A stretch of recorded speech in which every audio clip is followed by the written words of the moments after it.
Cəlilabadın Ləkin kənd tam orta məktəbində iki müəllim arasında dərs üstündə mübahisə əlbəyaxı davaya çevrilib.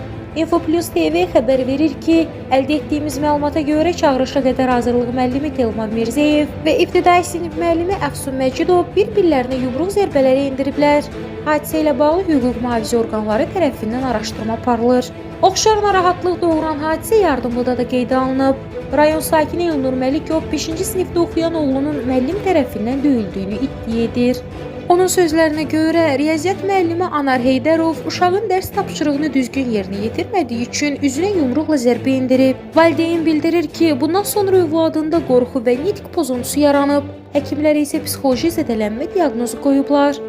Daxili İşlər Nazirliyinin Lənkəran regional qrupundan verilən məlumata görə faktla bağlı Yardımlı rayon polis şöbəsində tədqiqat aparılır. Ekspertiza təyin edilir və nəticələrə uyğun hüquqi qiymət veriləcək.